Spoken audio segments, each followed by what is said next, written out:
Hello दोस्तों, स्वागत है आप सभी का स्लीपी क्लासेस में। तो आज का जो हमारा प्रीमिक्स है पॉलिटी से रिलेटेड है। 5 क्वेश्चन डिस्कस करेंगे पार्लियामेंट से रिलेटेड। बड़ा टॉपिक है तो नेक्स्ट वीक भी आपके 5 और क्वेश्चंस तो इस पर्टिकुलर टॉपिक से डिस्कस करना बनता ही है। तो शुरुआत करते हैं आज के प्रीमिक्स की पहले क्वेश्चन के साथ। 2 स्टेटमेंट्स दी गई हैं, बताना है इनमें से कौन कौन सी करेक्ट हैं। 4 कोड्स आपको प्रोवाइड किए गए हैं। पहले स्टेटमेंट देखते हैं कि प्रोविजन ऑफ अलॉटिंग की जो आपकी नंबर ऑफ सीट्स अलॉट की जाती हैं हर एक स्टेट को to ensure that there is uniformity of the representation between different states. तो ये आपकी अप्लाई नहीं करती टू अ स्टेट जिसकी पॉपुलेशन लेस देन 6 मिलियन है। लोकसभा के बारे में यहाँ पर बात की जा रही है। सेकंड कह रहे हैं जो आपका सिंगल ट्रांसफरेबल वोट सिस्टम है अडॉप्ट किया गया है for the election of members to the Rajya Sabha. 2 statements हैं लोकसभा और राज्यसभा से रिलेटेड। थोड़ा सोचिए, बताइए कौन कौन सी करेक्ट है, फिर डिस्कस करते हैं इस क्वेश्चन को। तो बेसिकली यहां पर आपकी दोनों की दोनों स्टेटमेंट्स बिल्कुल करेक्ट है कि जो हमारा भारत का संविधान है अब वहां पर 2 हाउसेज रखे गए हैं, लोकसभा राज्यसभा। किस तरीके से इलेक्शन किया जाएगा उसके बारे में बात करें तो जो डायरेक्ट इलेक्शंस आपके कंडक्ट किए जाएंगे लोकसभा के लिए, तो हर एक स्टेट को उसमें डिवाइड किया जाता है टेरिटोरियल कॉन्स्टिट्यूंसीज में, जिसके चलते वहां पर मेंबर ऑफ पार्लियामेंट आपके बनते हैं।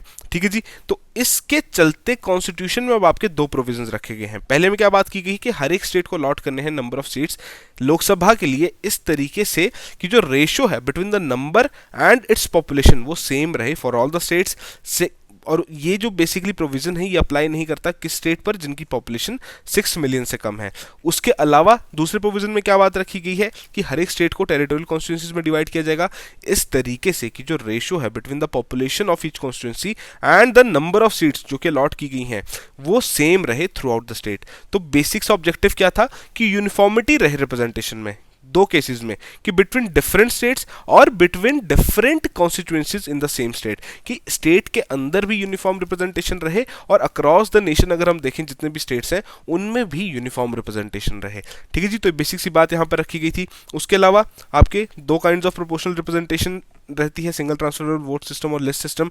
तो जो इंडिया है द फर्स्ट काइंड जो आपकी सिंगल ट्रांसफरेबल वोट सिस्टम है वो अडॉप्ट किया गया है किस चीज़ के, राज्यसभा के इलेक्शन के लिए। वहाँ पे जो मेंबर्स का इलेक्शन किया जाएगा स्टेट लेजिस्लेटिव काउंसिल्स के लिए and for the electing the president and the vice president. तो ये कुछ इंपॉर्टेंट पॉइंट्स हैं जो कि आप अपने नोट्स में भी कंपाइल कर सकते हैं। ठीक है जी। आई होप आपने करेक्टली मार्क किया हो। अगले क्वेश्चन की ओर बढ़ते हैं। बात हो रही है पार्लियामेंट्री कमेटीज के बारे में। बताना है कौन कौन स्टेटमेंट्स यहाँ पर करेक्ट हैं। 3 स्टेटमेंट्स दी गई हैं, 4 कोड्स हैं। पहली स्टेटमेंट देख लेते हैं। कह रहे हैं जो आपकी पार्लियामेंट्री कमेटी है इट इज़ अपॉइंटेड और इलेक्टेड बाय द हाउस और नॉमिनेटेड बाय द स्पीकर और चेयरमैन। सेकंड में कह रहे हैं जो आपकी कंसल्टेटिव कमेटीज हैं जिसमें आपके मेंबर्स ऑफ पार्लियामेंट रहते हैं वो भी आपकी पार्लियामेंट्री कमेटीज हैं। थर्ड में कह रहे हैं जो आपकी कमेटी ऑन पब्लिक अंडरटेकिंग्स हैं वो एग्जामिन और इन्वेस्टिगेट कर सकती हैं matters of day to day administration. तो 3 स्टेटमेंट्स आपको यहाँ पर दी गई हैं। थोड़ा सोचिए, करेक्ट ऑप्शन यहाँ पर मार्क कीजिए, फिर डिस्कस करते हैं इस क्वेश्चन को भी। तो बेसिक से अगर आप बात देखें बहुत इजीली आप यहाँ पर सॉल्व कर सकते हैं कि पहली बात जो कमेटी ऑन पब्लिक अंडरटेकिंग्स हैं उनकी कुछ लिमिटेशंस हैं जो कि स्पेसिफिकली मेंशन की गई हैं लक्ष्मीकांत में। और उनमें से एक लिमिटेशन क्या है कि वो आपके जो मैटर्स हैं of day to day administration उसे वहाँ पर एग्जामिन और इन्वेस्टिगेट नहीं कर सकते। थर्ड स्टेटमेंट आपकी यहाँ पर इनकरेक्ट होगी जिसके चलते बी और डी ऑप्शन आप यहाँ पर रूल आउट कर सकते हैं। उसके बाद आपकी कौन सी ऑप्शंस बचती हैं, ए या फिर सी। अब जो आपकी कंसल्टेटिव कमेटीज रहती हैं, अब जितनी भी पार्लियामेंट्री कमेटी रहेंगी उनके कुछ वहां पर क्राइटेरियाज रखे गए हैं जिसके चलते उन्हें पार्लियामेंट्री कमेटीज का वहां पर दर्जा दिया जाता है। तो बेसिकली कंसल्टेटिव कमेटीज आपकी पार्लियामेंट्री कमेटीज नहीं रहती। अभी डिस्कस करते हैं क्या वो क्राइटेरियाज हैं, बट उससे पहले करेक्ट ऑप्शन यहाँ पर मार्क कर लें। पहली स्टेटमेंट ही करेक्ट है और उसी के चलते ए ऑप्शन यहाँ पर आपकी करेक्ट ऑप्शन है। तो बेसिस अगर हम बात देखें पार्लियामेंट्री कमेटीज के बारे में तो जो कॉन्स्टिट्यूशन ऑफ इंडिया है उसमें आपकी काफ़ी मेंशन की गई है इन कमेटीज के बारे में अलग अलग जगह पे, बट कहीं पर भी स्पेसिफिक प्रोविजंस नहीं रखे गए हैं किस तरीके की कमेटी की कंपोजिशन रहेगी, टेन्योर, फंक्शंस क्या क्या रहेंगे। बट जितने भी आपके मैटर्स रहेंगे are dealt by the rules of 2 houses. और उसी के चलते जो आपकी पार्लियामेंट्री कमेटी रहेगी वो कौन सी कमेटी रहेगी, पहली बात कि अपॉइंट की गई हो, इलेक्ट की गई हो बाय द हाउस या फिर नॉमिनेट की गई हो बाय द स्पीकर और चेयरमैन, काम करेगी under direction of the speaker of या फिर चेयरमैन राज्यसभा के रहेंगे, स्पीकर लोकसभा के रहेंगे। उसके अलावा रिप्रेजेंट करेगी अपनी रिपोर्ट हाउस को या फिर स्पीकर या फिर चेयरमैन को। और फोर्थ पॉइंट क्या है कि उसका सेक्रेटरीट रहेगा provided by the Lok Sabha and Rajya Sabha. तो ये 4 इंपॉर्टेंट कंडीशंस हैं, अगर ये फुलफिल हो रही होंगी तभी आपकी जो कमेटी है वो पार्लियामेंट्री कमेटी के नाम से जानी जाएगी। ठीक है जी। अब इसी में ही जो आपकी कंसल्टेटिव कमेटीज रहती हैं जिसमें आपके मेंबर्स ऑफ पार्लियामेंट तो रहते हैं बट वो पार्लियामेंट्री कमेटीज नहीं कहला जाती क्योंकि ये जो 4 कंडीशंस हैं इन्हें ये कंप्लीटली फुलफिल नहीं कर पाती। ठीक है जी। उसके अलावा पब्लिक अंडरटेकिंग्स वाली जो कमेटी थी उसके बारे में बात करें, कृष्णा मेनन कमेटी, इनकी रिकमेंडेशन के थ्रू इसकी क्रिएशन की गई थी 1964 में। और बेसिक सी कुछ चीज़ें यहाँ पर इन पर लिमिटेशन लगाई गई थी कि पहली बात, एग्जामिनर इन्वेस्टिगेट नहीं कर सकते किस चीज़ को, matters of the major government policy as distinct from business और commercial functions of the public undertakings. जो डे टू डे एडमिनिस्ट्रेशन के मैटर्स रहेंगे उन्हें नहीं कर सकते। फिर आपके जो मैटर्स रहेंगे for the consideration for which the machinery is established by any special statute under which a particular public undertaking is established. तो ये कुछ लिमिटेशंस वहाँ पर इन पर लगाई गई हैं। इसके अलावा क्या है, क्या हम कह सकते हैं कि इफेक्टिवनेस जो इनका लिमिटेड क्यों है, इनकी इफेक्टिवनेस इतनी ज़्यादा, तो उस पर भी एक बात यहाँ पर रखी गई है कि पहली बात तो it can not take up the examination of more than 10 to 12 public undertakings in a year, ठीक है जी। और पोस्ट मॉर्टम जो एक नेचर रहता है उस तरीके से ये यहाँ पर काम करते हैं। It does not look into the technical matters, ठीक है जी, जो क्योंकि जो इसके जो मेंबर्स रहेंगे वो इतने टेक्निकल एक्सपर्ट्स तो रहेंगे नहीं। और जो इनकी रिकमेंडेशंस है, सबसे इंपॉर्टेंट पॉइंट है कि वो सिर्फ एडवाइजरी नेचर की हैं, मिनिस्टर्स पर वो बाइंडिंग नहीं है, ठीक है जी। तो ये कुछ कुछ पॉइंट्स हैं जो कि आपके इस पर्टिकुलर क्वेश्चन से रिलेटेड इंपॉर्टेंट है, नोट्स में जरूर कंपाइल कीजिएगा। अगले क्वेश्चन की ओर बढ़ते हैं, थर्ड क्वेश्चन। तो यहाँ पर अब स्पीकर ऑफ द लोकसभा से रिलेटेड कुछ स्टेटमेंट्स आपको दी गई हैं, बताना है इनमें से कौन सी एक स्टेटमेंट है जो कि यहाँ पर इनकरेक्ट है, ठीक है जी। 3 स्टेटमेंट्स हैं, फोर्थ आपकी none of the above option दी गई है। पहले में कह रहे हैं एडजर्न कर सकते हैं हाउस और सस्पेंड कर सकते हैं meetings in the absence of a quorum. Second में कह रहे हैं ये एक्ट करते हैं as the ex officio chairman of the Indian parliamentary group. Third में कह रहे हैं जिनकी सैलरीज और जो अलाउंसेस हैं वो पब्लिक अकाउंट्स ऑफ इंडिया पर चार्ज की जाती हैं। और फोर्थ में कह रहे हैं कि नन ऑफ द अबव, कि भाई साहब तीनों की तीनों स्टेटमेंट्स आपकी करेक्ट है, तो आप यहाँ पर डी ऑप्शन मार्क कर सकते हैं। थोड़ा सोचिए, करेक्ट ऑप्शन यहाँ पर मार्क कीजिए। काफ़ी सिंपल सा क्वेश्चन है, आप इजीली सॉल्व कर सकते हैं। तो बेसिकली यहाँ पर आपकी सी जो स्टेटमेंट है वो यहाँ पर इनकरेक्ट है। जो हमारा कंसोलिडेटेड फंड ऑफ इंडिया रहता है उस पर इनके सैलरी और अलाउंसेस चार्ज किए जाते हैं, ना कि पब्लिक अकाउंट्स ऑफ इंडिया, ठीक है जी। बात कर लेते हैं लोकसभा के स्पीकर के बारे में कि पहली बात आपके इलेक्ट किए जाते हैं लोकसभा में ही उनके मेंबर से ही। जैसे ही आपकी नई वहाँ पर इलेक्शंस होंगे, नए रिजल्ट्स डिक्लेयर होंगे, नई सरकार बन रही होगी, सबसे पहले आपका फर्स्ट सेटिंग में यही काम किया जाता है कि स्पीकर ऑफ द लोकसभा वहाँ पर आपके इलेक्ट किए जाते हैं, ठीक है जी। जब भी आपकी लोकसभा डिसॉल्व होगी तो स्पीकर होंगे, he or she does not vacate his or her office, और वो कंटिन्यू करते हैं till the newly elected Lok Sabha meets, ठीक है जी। और मतलब क्या रहेगा कि लोकसभा का जो चेयरमैन की गद्दी है, जो स्पीकर की गद्दी है, वो कभी भी यहाँ पर खाली नहीं रहेगी। और वो मेंटेन करते हैं ऑर्डर एंड डेकोरम, ये तो बेसिक्स इनकी अंडरस्टैंडिंग है ही, आपको फंक्शंस के किस तरीके से काम करेंगे। उसके अलावा फाइनल इंटरप्रेटर रहेंगे आपकी, जो प्रोविजंस हमारे मेंशन्ड है कॉन्स्टिट्यूशन ऑफ इंडिया में, रूल्स ऑफ प्रोसीजर में and conduct of business of Lok Sabha, और जितने भी हमारे पार्लियामेंट्री प्रेसिडेंट्स रहते हैं विद इन द हाउस, तो इन सभी की किस तरीके से वहाँ पर बिजनेस कंडक्ट किया जाना है वो बेसिकली आपके स्पीकर ही वहाँ पर डिसाइड करते हैं, ठीक है जी। सैलरी और अलाउंसेस के बारे में बात करें तो फिक्स रहती है, पार्लियामेंट द्वारा फिक्स कर दी जाती है, चार्ज की जाते हैं कंसोलिडेटेड फंड ऑफ इंडिया में। और इसी के चलते जो इनकी सैलरी और अलाउंसेस हैं they are not subjected to the annual vote of the parliament, ठीक है जी। और उसके अलावा बेसिक से जो फीचर्स रहते हैं वो आपको यहाँ पर मेंशन कर दिए गए हैं कि इन्हें काफ़ी हाई पोजीशन दी गई है in the order of precedence, की 7th रैंक में आते हैं along the chief justice of India, ठीक है जी। कि मतलब इनका जो रैंक है it is higher than all the cabinet ministers, but जो प्राइम मिनिस्टर और जो डिप्टी प्राइम मिनिस्टर्स हैं उनसे कम है। तो ये कुछ कुछ इंपॉर्टेंट पॉइंट्स रहते हैं जो कि फाइन प्रिंट में आपको लक्ष्मीकांत में मिल जाएंगे। क्वेश्चन किसी भी तरीके से पूछा सकता है, थोड़ा सा तोड़ मरोड़ के सामने आपके पेश किया जा सकता है। आपको बेसिक अंडरस्टैंडिंग रहेगी इन चीज़ों की तो काफ़ी इजीली आप वहाँ पर आंसर कर सकेंगे। फोर्थ क्वेश्चन देखते हैं, एडजर्नमेंट और प्रोरोगेशन। अब इससे रिलेटेड अब आपको यहाँ पर कुछ स्टेटमेंट्स दी गई हैं, आपको बताना है इनमें से कौन कौन स्टेटमेंट्स आपकी यहाँ पर करेक्ट हैं। 3 स्टेटमेंट्स हैं, 4 कोड्स आपको प्रोवाइड किए गए हैं। पहले में कह रहे हैं एडजर्नमेंट के बारे में, that it is done by the presiding officer of the house, और जो प्रोरोगेशन रहेगी वो आपकी प्रेसिडेंट द्वारा की जाएगी। सेकंड में कह रहे हैं कि इन कंट्रास्ट टू एडजर्नमेंट, कि उससे उल्टा अगर देखा जाए, कि उससे डिफरेंट जो देखा जाए, तो प्रोरोगेशन जो है वो आपके सेशन ऑफ द हाउस को ही वहाँ पर टर्मिनेट कर देता है। थर्ड में कह रहे हैं कि जितने भी पेंडिंग नोटिस रहेंगे other then those for introducing bills, वो लैप्स कर जाएंगे प्रोरोगेशन पर भी और एडजर्नमेंट पे भी, एंड फ्रेश नोटिस आपके दिए जाने ज़रूरी हैं जब भी आपका नेक्स्ट सेशन वहाँ पर बैठेगा। तो ये 3 स्टेटमेंट्स आपको दी गई हैं जो कि इन 2 पर्टिकुलर टर्म्स, इन 2 पर्टिकुलर हम कह सकते हैं मशीनरीज पे बेस्ड है, इन 2 पर्टिकुलर हम कह सकते हैं इंस्ट्रूमेंट जो कि जिस तरीके से वहाँ पर आपका हाउस काम करता है उस पर बेस्ड है। तो बताइए इनमें से कौन कौन सी करेक्ट है, फिर डिस्कस करते हैं इस क्वेश्चन को। तो एडजर्नमेंट और प्रोरोगेशन बहुत इंपॉर्टेंट रहता है कि डिफरेंस पता होना जरूरी है। तो उसी के चलते अगर बेसिक्स अगर हम डिफरेंस देखें तो एडजर्नमेंट में वहां पर क्या रहेगा और प्रोरोगेशन में क्या रहेगा कि ज़्यादा एक्सट्रीम क्या है, प्रोरोगेशन आपकी एक्सट्रीम है कि जितने भी आपके वहां पर पेंडिंग नोटिस रहेंगे वो आपके प्रोरोगेशन पर वहां पर लैप्स कर जाते हैं। एडजर्नमेंट पर ऐसा कुछ नहीं होता, जब एडजर्न किया जाएगा दोबारा जब मिलेंगे तो वहीं से ही आपका जो भी बिजनेस है वो कैरी आउट किया जाएगा। ठीक है जी।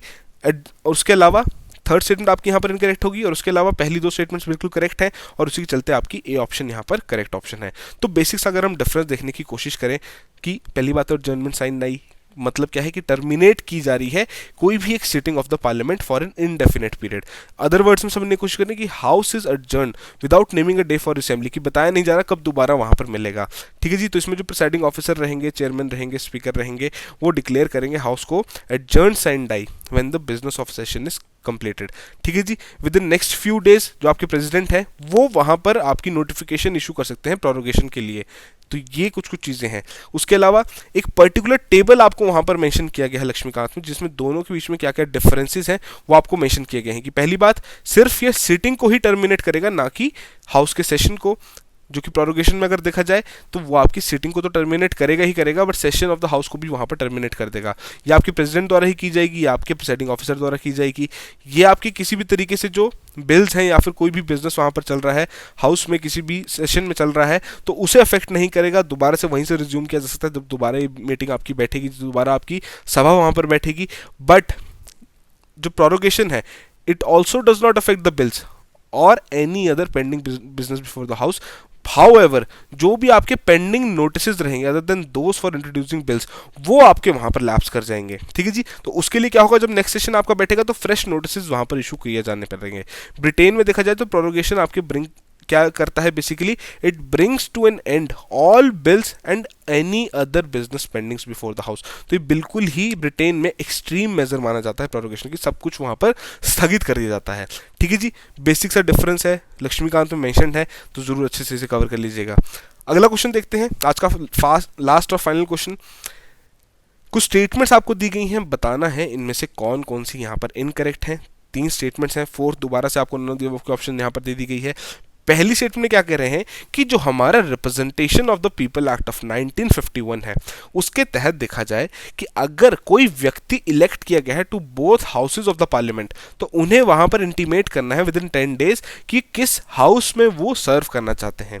सेकंड में कह रहे हैं जो मेंबर है उन्हें वेकेट करनी है खुद की seat in the parliament if he is elected, या तो वो प्रेसिडेंट या फिर वाइस प्रेसिडेंट के ऑफिस के इलेक्ट किए जा चुके हैं। थर्ड में कह रहे हैं जो कॉन्स्टिट्यूशन है वो एक प्रोसीजर वहां पर ले डाउन करता है जिसके चलते इलेक्शन को वॉइड डिक्लेयर किया जा सकता है अगर डिसक्वालिफाइड पर्सन आपका इलेक्ट किया जाता है पार्लियामेंट के लिए। तो 3 स्टेटमेंट्स आपको यहाँ पर दी गई हैं, थोड़ा सोचिए, करेक्ट ऑप्शन यहाँ पर मार्क कीजिए, फिर डिस्कस करते हैं इस क्वेश्चन को भी। तो बेसिकली यहां पर आपकी सी ऑप्शन इनकरेक्ट है कि कॉन्स्टिट्यूशन में प्रोविजन मेंशन नहीं किया गया है। किसमें किया गया है आइए देखते हैं कि बेसिकली जो आपका अगर हम वहां पर देखें कोई भी व्यक्ति रहेगा, ठीक है जी, कोई भी मेंबर रहेगा, वो पहली बात दोनों हाउसेस जो आपके लोकसभा और राज्यसभा हैं पार्लियामेंट के दोनों हाउसेस के मेंबर नहीं रह सकते एट द सेम टाइम। तो उसके चलते जो आपका representation of people act of 1951 में उनमें कुछ वहां पर प्रोविजंस रखे गए हैं। पहली बात क्या, दोनों हाउसेस के इलेक्ट किए गए हैं, 10 दिन के अंदर इंटीमेट करना है। अगर इंटीमेशन नहीं की गई तो जो उनकी राज्यसभा की सीट है वो वहां पर वेकेंट हो जाएगी। उसके अलावा if a sitting member of one house is also elected to the other house, तो जो उनका पहले हाउस में जो उनकी सिटिंग होगी या जो ऑलरेडी जिस हाउस के वो ऑलरेडी मेंबर होंगे वो सीट उनकी वहां पर वेकेंट हो जाएगी। थर्ड में कह रहे हैं कि if a person is elected to 2 seats in a house, तो उन्हें वहां पर क्या करना है, उनके पास एक्सरसाइज रहेगी कि उन्हें ऑप्शन चूज करनी है एक 1 को। ठीक है जी। अगर वो नहीं कर पाते हैं तो दोनों की दोनों सीट्स वहां पर वेकेंट करार कर दी जाएंगी। उसके अलावा Similarly, a person cannot be a member of the both parliament and state legislature at the same time। तो वहां पर भी उन्हें अगर इस तरीके का इलेक्शन उनका हो जाता है तो 14 दिन के अंदर अंदर उन्हें अपनी वहां पर जो स्टेट लेजिस्लेचर की सीट है उसे रिजाइन करना पड़ेगा। इसके अलावा आपके क्या वहां पर कंडीशंस रखी गई हैं कि मेंबर को कब वेकेट करनी पड़ेगी उनकी सीट कोर्ट में, कि पहली बात अगर जो उनका इलेक्शन है वो डिक्लेयर वॉइड कर दिया जाए कोर्ट द्वारा, फिर या फिर उन्हें एक्सपेल कर दिया जाए हाउस से, अगर उन्हें इलेक्ट कर दिया जाए to the office of president और वाइस प्रेसिडेंट, या फिर अगर उनकी अपॉइंटमेंट हो जाए to the office of governor of a state. उसके अलावा जो आपकी मेन चीज़ हमने देखी थर्ड स्टेटमेंट में जो बात हो रही थी सी स्टेटमेंट में, कि अगर कोई डिसक्वालिफाइड व्यक्ति आपका वहां पर इलेक्ट हो जाता है पार्लियामेंट में, तो आपको हैरानी भरी बात क्या है कि कॉन्स्टिट्यूशन में कोई ऐसा प्रोविजन नहीं रखा गया है जिसके चलते उनका जो इलेक्शन हुआ है, जो पूरा इलेक्शन कंडक्ट किया गया है, उस प्रोसेस को वॉइड करार दिया जा सके। तो इसमें ये जो पूरा मैटर है आपका representation of the people act of 1951 के तहत वहां पर डील किया जाता है, जो कि एनेबल करता है हाई कोर्ट को कि डिक्लेयर कर सकते हैं इस तरीके के इलेक्शन को void if a disqualified candidate is elected. और किसी भी तरीके का अगर कोई ग्रीवेंस रह जाता है, वहां पर कोई भी पार्टी ऐसी रहती है उनके कोई दिक्कत रहती है हाई कोर्ट के इस डिसीजन से, तो वो जाकर वहां पर सुप्रीम कोर्ट को भी अप्रोच कर सकते हैं। तो ये इंपॉर्टेंट पॉइंट है आपके लिए कि कॉन्स्टिट्यूशन में मेंशन नहीं है, हमारा जो representation of people act of 1951 है उसमें ये चीज मेंशन है। ठीक है जी, तो ध्यान रखना इन चीजों का कि कॉन्स्टिट्यूशन में क्या चीजें मेंशन है और क्या हमारे जो बाकी एक्ट्स और रेगुलेशंस है उनमें कौन सी चीजें मेंशन है। ठीक है जी, क्वेश्चन आपको इस तरीके से भी पूछा जा सकता है। तो ये थे आज के आपके 5 क्वेश्चंस। आई होप आप में से सभी ने अच्छे से अटेम्प्ट किया हो। सॉरी, माफी चाहूंगा, बट स्टिल जो भी आपका स्कोर रहा है कमेंट बॉक्स में जरूर मेंशन कीजिए। इसी तरीके से जो हमारा थीम बाय थीम हमारा जो ये ऑब्जेक्टिव है कि 5-5 क्वेश्चन डिस्कस करने हैं ताकि आपका सब्जेक्ट भी कंप्लीट होता रहे, आपका कोई ऐसा सेगमेंट ना रहे जिससे रिलेटेड हमने क्वेश्चन डिस्कस ना किए हों, तो उसको रेगुलरली फॉलो कीजिए ताकि आपकी प्रिपरेशन भी अच्छे से होती रहे। ठीक है जी, वहीं बात करें अगले सेशन के बारे में, इकोनॉमी का सेशन रहेगा और मार्केट से रिलेटेड हम आपके 5 क्वेश्चंस कल डिस्कस करेंगे। तो एक बार थोड़ा बहुत प्रिपेयर करके आइएगा, अच्छे से पढ़िएगा, फिर देखते हैं किस तरीके से आप यहाँ पर परफॉर्म करते हैं। बट कोशिश यहाँ पर क्या रखनी है, स्कोर नहीं आ रहा है घबराना नहीं है, क्वेश्चंस जो यहाँ पर हम डिस्कस कर रहे हैं उन्हें समझने की कोशिश करनी है। कोई एडिशनल पॉइंट आपको मिल रहा है तो उसे अपने नोट्स में ज़रूर कंपाइल करना है। अगर आप कंपाइलेशन नहीं करेंगे, अपनी गलतियों को पेन डाउन नहीं करेंगे, तो इस पूरी प्रोसेस का हमें कोई फ्रूटफुल रिजल्ट नहीं दिखेगा। ठीक है जी, so that will be all the very best and have a good night.